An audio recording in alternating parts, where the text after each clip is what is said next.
전능하사 천지를 만드신 내가 믿사오며 그 외아들 우리 주 예수 그리스도를 믿사오니 이는 성령으로 잉태하사 동정녀 마리아에게 나시고 본디오 빌라도에게 고난을 받으사 십자가에 못 박혀 죽으시고 장사한 지 사흘 만에 죽은 자 가운데서 다시 살아나시며 하늘에 오르사 전능하신 하나님 우편에 앉아 계시다가 저리로서 산자와 죽은 자를 심판하러 오시리라.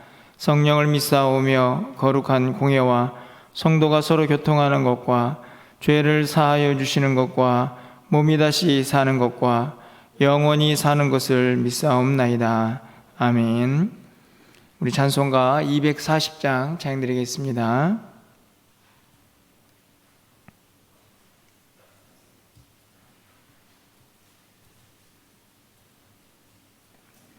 240장입니다.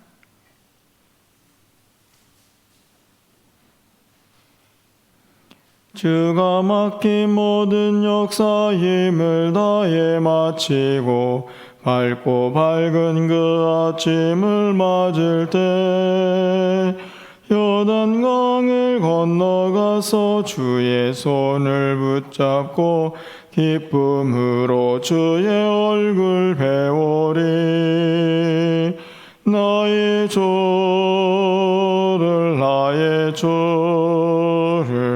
내가 그의 곁에 서서 배우며 나의 주를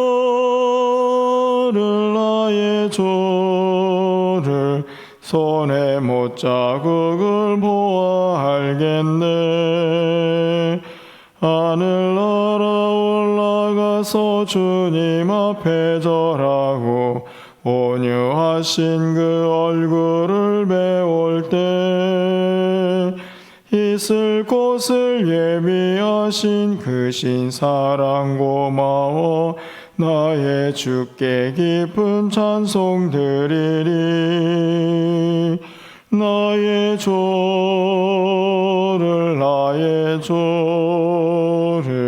내가 그의 곁에 서서 배우며 나의 주를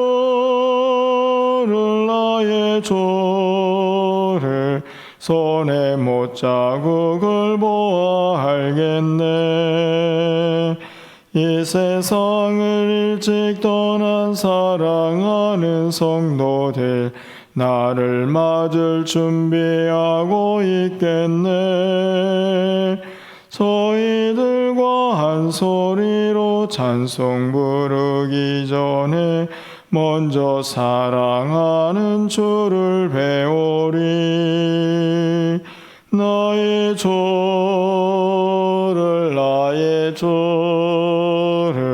내가 그의 곁에 서서 배우며 나의 주를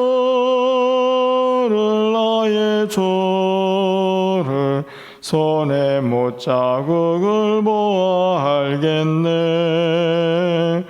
영화로운 시온 성에 들어가서 다닐 때 흰 옷 입고 황금길을 다니며 금고문고 맞추어서 새 노래를 부를 때 세상 고생 모두 잊어버리리. 나의 주를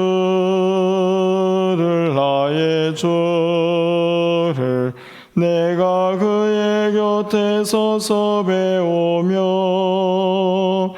나의 주를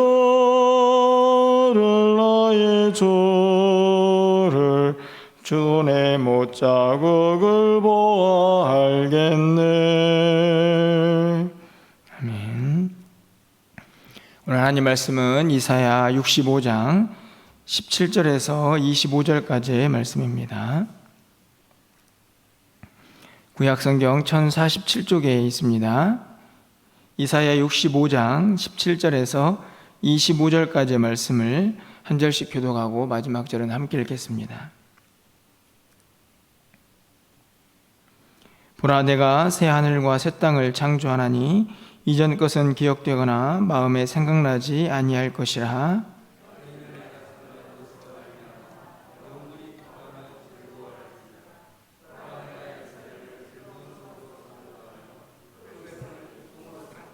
내가 예루살렘을 즐거워하며 나의 백성을 기뻐하리니 우는 소리와 부르짖는 소리가 그 가운데에서 다시는 들리지 아니할 것이며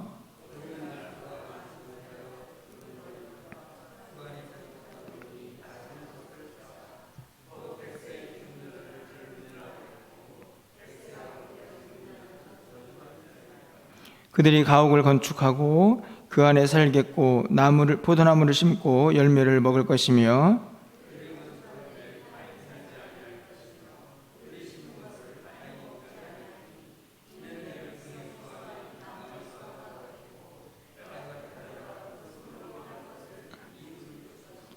그들의 수고가 헛되지 않겠고 그들이 생산한 것이 재난을 당하지 아니하리니 그들은 여호와의 복된 자의 자손이요 그들의 후손도 그들과 같을 것임이라.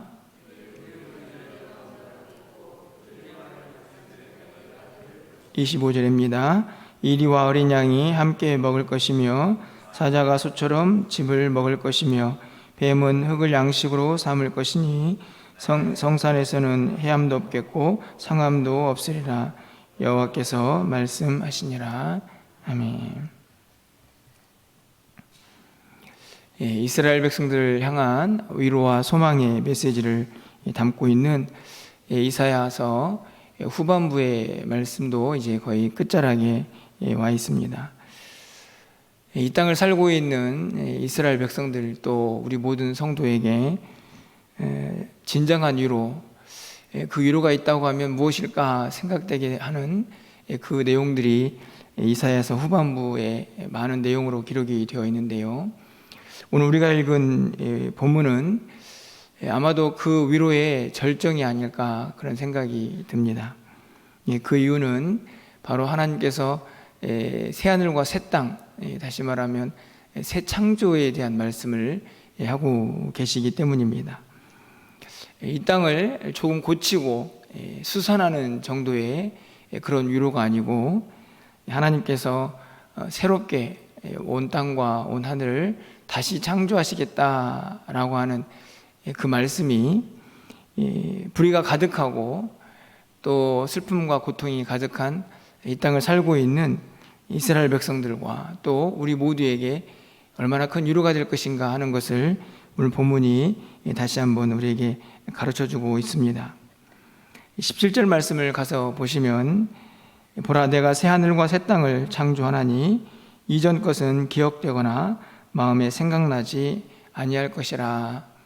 후반부의 말씀을 보면 이전 것은 생각나지도 않고 또 기억되지도 않을 것이다 이렇게 말씀을 하고 있습니다. 그 이유는 이전 것보다 하나님이 새롭게 만드신 그 새 창조된 세상이 훨씬 더 귀하고 아마 아름답기 때문일 것입니다. 과거의 것은 생각나지 않을 만큼 하나님께서 만드신 새 창조가 우리에게 소중하고 더 귀하다, 더 아름답다라는 사실을 17절 말씀이 확인하고 있는 것이죠. 그러면서 18절 이후에서는 그 새 하늘과 새 땅, 하나님이 만드신 그 새 창조된 세상이 우리에게 어떤 모습으로 다가올 것인가 하는 구체적인 내용들이 몇 가지가 소개가 되고 있습니다. 간단히 좀 생각해 보면요, 가장 먼저는 기쁨입니다. 18절 말씀을 보면 너희는 내가 창조한 것으로 말미암아 영원히 기뻐하며 즐거워할지니라. 영원히 기뻐한다. 사실은 이 영원이라는 단어조차도 이 땅과는 어울리지 않는 것이라고 생각이 드는데요. 그 땅의 하나님이 만드신 새 땅의 가장 큰 특징은 기쁨이 있습니다. 그 기쁨이 영원하다 이렇게 말씀을 하고 있고요. 19절 말씀을 보면 후반절 말씀에 우는 소리와 부르짖는 소리가 그 가운데에서 다시 들리지 아니할 것이다. 슬픔이죠. 이 땅 가운데에서는 끝이 날 수 없는 그 슬픔과 고통, 그 땅에서는 결코 다시는 들리지 않을 것이다 라는 하나님의 기쁨에 대한 약속이 기록이 되어 있습니다. 우리가 이 땅 가운데에서 기쁨을 누리기도 하고 또 그 기쁨을 추구하기도 하지만 영원하지가 않죠. 하지만 하나님께서 말씀하신 그 새하늘과 새 땅에서는 그 기쁨이 영원할 것이다 라는 약속을 분명하게 하고 계십니다. 두 번째로는 이 생명에 대한 말씀이 기록이 되어 있는데요, 아마도 영생에 대한 약속을 이 말씀을 통해서 하고 계시지 않나 생각이 듭니다. 20절 말씀을 보면 거기는 날수가 많지 못하여 죽는 어린이와 수완이 차지 못한 노인이 다시는 없을 것이라. 곧 100세에 죽는 자를 젊은이라 하겠고 100세가 못되어 죽는 자는 저주받은 자이리라. 이 말씀을 보면 100세라는 단어가 등장을 하는데요, 단순히 자기의 생명을 다하고 죽은 그런 사람을 의미하는 것이 아니고 그 나이를 극복한, 다시 말하면 생명의 한계를 극복한 자의 모습을 기록하는 것입니다. 22절 하반절에 그 내용이 기록이 되어 있는데요, 내 백성의 수완이 나무의 수완과 같겠고, 그렇게 기록이 되어 있습니다. 물론 나무마다 그 수완이 다르기는 하겠지만 우리 인생의 수완과는 비교가 되지 않죠. 이 말은 결국 그 땅에는 죽음도 극복이 되고 또 영원한 생명이 약속이 되고, 아울러서 질병, 이 땅의 삶을 제한하는 그 질병도 극복된다라는 사실을 오늘 이 말씀에서 우리가 확인해 볼 수가 있습니다. 영원한 기쁨이 있고 또 이 땅을 살고 있는 유한한 인생의 극복도 그곳에 있음을 확인하는 것이죠. 뿐만 아니라 진정한 소유, 풍요가 그 땅에 있음을 우리가 말씀을 통해서 확인해 볼 수 있습니다. 21절 말씀을 보면 그들이 가옥을 건축하고 그 안에 살겠고 포도나무를 심고 열매를 먹을 것이며,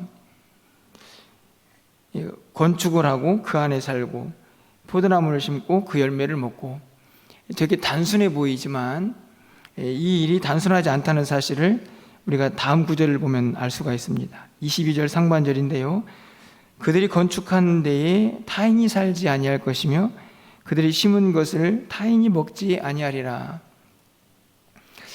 다시 말하면 자기가 수고한 만큼 자기가 지은 곳에서 그것을 먹고 그곳에서 살게 될 것이다, 이렇게 말씀을 합니다. 자기가 가진 소유를 타인에게 빼앗기지 않는 것이죠. 23절 상반절 말씀을 보면 그들의 수고가 헛되지 않겠고 그들이 생산한 것이 재난을 당하지 아니하리라, 이렇게 말씀을 합니다. 수고가 헛되지 않겠다, 자기가 가지고 있는 소유가 빼앗기지 않는다. 여러분 어떠신가요? 우리가 살고 있는 세상의 모습을 좀 살펴보면요, 힘 있는 자가 힘없는 자의 것을 빼앗는 세상이 되고, 때로는 자기가 열심을 다해 수고했지만 그 수고의 대가를 얻지 못할 수도 있습니다. 그것이 그냥 이 세상의 모습이죠. 하지만 하나님께서는 그곳에서는 누구도 그의 소유를 빼앗을 수 없고 그곳에서 진정한 영원한 소유를 누리게 될 것이다. 어찌 보면 하나님 나라에 대한 소유를 우리에게 말씀하고 있는 것은 아닌가 생각이 듭니다. 누구도 빼앗을 수 없고요, 그곳에서 참된 소유를 누리며 주님과 함께 풍요의 삶을 살게 될 것을 약속하죠. 뿐만 아니라 그곳에는 친밀한 교제와 응답이 있는 것을 볼 수 있습니다. 24절 말씀을 보시면 그들이 부르기 전에 내가 응답하겠고 그들이 말을 마치기 전에 내가 들을 것이며, 우리 이 땅에서 계속 부르짖죠. 오늘도 하나님 앞에 간구하기 위해서 또 기도하기 위해서 여러분이 나와 있습니다. 하지만 그곳에서는 부르기 전에 하나님께서 응답하시고 또 말을 마치기 전에 그 말을 들을 것이다, 이렇게 말씀을 합니다. 이것은 어떻게 가능한 일일까요? 그것은 하나님과의 친밀한 교제, 그분이 늘 동행하고 우리 곁에 함께 하실 때에 나타날 수 있는 모습이라고 생각이 듭니다. 뿐만 아니라 마지막 25절 말씀을 보면 그곳에는 진정한 평화가 임한다 하는 말씀도 기록이 되어 있습니다. 우리 25절 말씀은 마지막으로 좀 함께 읽어보도록 하겠습니다. 이리와 어린 양이 함께 먹을 것이며 사자가 소처럼 짚을 먹을 것이며 뱀은 흙을 양식으로 삼을 것이니 나의 성산에서는 해함도 없겠고 상함도 없으리라 여호와께서 말씀하시니라. 그곳에서는 해함도 없고 상함도 없습니다. 증오, 미움, 그것들을 가지고 누군가를 아프게 하고 상처를 입히고 또 죽게 하는 그런 안타까움이 존재하지 않는 진정한 평화가 있는 세상을 하나님께서 말씀하고 있는 것이죠. 이리와 어린 양은 적대 관계에 있습니다. 어찌 보면 힘 앞에서 굴복할 수밖에 없는 그런 관계에 있지만 함께 먹는다라는 말씀은 그런 적대 관계가 완전히 해소된 그 모습을 기록을 하고 있는 것이죠. 우리나라는 어떻습니까? 진정한 평화가 지금 이 땅에 있는지요? 물론 지금 전쟁을 하고 있지 않지만 보이지 않는 전쟁이 여전히 우리 안에 있다고 생각이 들고요. 또 세계 곳곳에서 들려오는 이런저런 소식들을 들어보면 여전히 총탄에 또 폭탄에 맞아서 죽어가는 그런 많은 사람들을 보게 됩니다. 제가 5가지를 하나님이 만드신 새하늘과 새 땅에 존재하는 모습들을 소개해 드렸습니다. 아마도 이 말씀을 읽으면서 여러분 마음속에 이런 생각이 들지 않았을까 여겨집니다. 이런 세상이 정말 올까? 이런 질문이죠. 왜냐하면 아직 우리가 그곳에 가보지 않았고 말씀으로만 듣고 있기 때문입니다. 하지만 이렇게 생각을 좀 해보면 어떨까요? 지금 기록하고 있는 이 하나님이 만드신 새 창조의 세계, 그 세계가 지금 이 땅의 모습과 얼마나 다른지를 좀 생각해 보면 지금 우리가 살고 있는 이 세상을 조금만 정확하게 이해하고 살필 수가 있다고 하면 그 나라를 정말 우리가 기대할 수 있지 않을까 생각을 해봅니다. 다시 말하면 오늘 이 17절부터 25절까지 있는 말씀의 핵심은 너희가 사는 세상과는 다르다가 아닐까 생각이 듭니다. 분명 다르죠. 영원한 기쁨이 이 땅에 존재하지도 않고 내가 가지고 있는 것들을 항상 소유할 수도 없습니다. 무엇인가에 늘 빼앗기며 살죠. 그리고 여전히 우리는 부르짖어야 하는 그런 세상 속에 살고 있고, 그리고 진정한 평화를 우리가 누리며 산다고 말하기에는 이 세상은 너무나 아픔이 많이 있습니다. 이 세상을 보면 하나님께서 약속하신 이 세상이 분명 우리와는 다른 세상이고, 그러기에 그런 세상이 있을까라는 질문보다는 오히려 이 세상의 참 모습을 보게 될 때에 우리는 그 하나님이 만드실 새 땅, 새 하늘을 더 소망하게 되지 않을까 생각을 하게 되는 것입니다. 여러분 어떠신가요? 여러분이 살고 있는 세상은 여러분이 느끼기에 어떤 세상이십니까? 하나님께서 이 땅을 살고 있는 이 백성들에게 이 새하늘과 새 땅을 약속하신 이유가 무엇일까를 좀 생각해 봅니다. 2가지가 있다고 저는 개인적으로 생각을 하는데요. 첫 번째로는 그 나라를, 그 세상을 소망하라는 것입니다.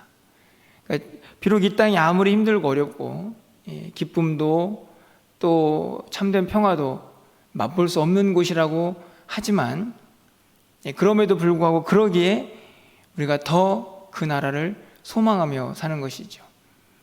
이 땅의 끝이 아니고 하나님이 약속하신 그 새하늘과 새 땅을 우리가 소유하게 될 것이기 때문에 그 나라를 소망하면서 이 땅에 그 버거운 인생이지만 승리하며 살아갈 수가 있다는 말씀입니다. 그 소망을 간직하라고. 그래서 이 절망스러운 세상이지만 절망하지 말라고 하나님이 주신 약속의 말씀이 아닐까 생각이 듭니다. 또 한 가지는요,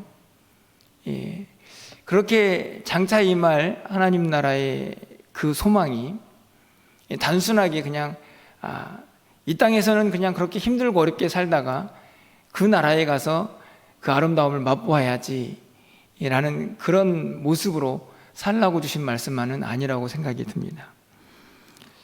여러분, 오늘 본문에 있는 말씀에 기쁨, 그리고 영생, 그리고 참된 소유, 그리고 응답, 교제, 그리고 진정한 평화. 물론 이 모든 단어들은요, 완성된 것, 완전한 것은 하나님 나라에 가서밖에 누릴 수가 없습니다. 이 땅에서는 누릴 수 없는 것들이죠. 하지만 그럼에도 불구하고 불완전하지만 우리는 이 땅에서 이것들을 맛보며 살아가라고 하나님께서 우리에게 말씀을 하고 있다고 생각이 듭니다. 불완전하지만 우리는 기뻐할 수 있습니다. 불완전하지만 우리에게 평강을 누릴 수 있는 힘이 우리에게 주어져 있습니다. 불완전하지만 우리 안에 있는 슬픔을 다 이겨내고 주님 주신 평강과 기쁨을 누릴 수 있는, 또 불완전하지만 여전히 하나님이 우리와 함께 하시고 또 우리 가운데 역사하시는 그 기도의 응답을 우리가 이 땅에서 맛보며 살 수가 있다는 말씀이죠. 분명 완전한 것은 하나님 나라에서 누리겠지만 이 땅에서 그것을 소망하면서 우리는 또 주님과 함께 비록 불완전한 상태라도 그것을 누리며 살아가야 할 귀한 사명이 우리에게 있다는 말씀입니다.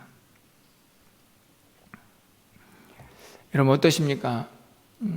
오늘 말씀하고 있는 이 몇 가지의 하나님 나라의 또 새하늘과 새 땅에서 누려야 할 그 아름다운 것들, 그 완전한 것들을 우리가 이 땅을 살면서 얼마나 소망하고 또 얼마나 누리면서 살 것인가 하는 것은 사실 하나님은 말씀으로 오늘 끝자락에 있는 것처럼 여호와께서 말씀하시느니라라고 우리에게 확인을 시켜주셨고, 이제는 그 약속의 말씀을 붙잡고 그렇게 살아가는 삶의 이 책임은 오늘 우리 모두에게 있지 않나 생각이 듭니다. 오늘 이 땅을 살아가는 동안에요, 오늘 비록 힘들고 어렵지만 때로는 무거운 짐이 우리 안에도 있기도 하지만 오늘 이 약속하신 새하늘과 새 땅을 늘 마음속에 품고, 뿐만 아니라 불완전하지만 이 땅 가운데서 그것들을 주님과 함께 누리면서 하나님이 약속하신 그 세상을 향하여 우리 모두가 절망하지 않고 포기하지 않고 매일매일 한 걸음 한 걸음씩 힘차게 걸어갈 수 있는 저와 여러분 되시기를 주님의 이름으로 축원합니다. 기도하겠습니다.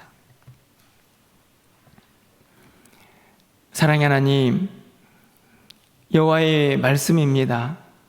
우리에게 약속하신 새 하늘과 새 땅, 그것이 너무나 귀하고 아름다운 것이기에 이전 것은 생각나지도 않고 기억나지도 않을 것이라고 말씀하시는 그 세상이 오늘 우리의 마음속에 있는지요?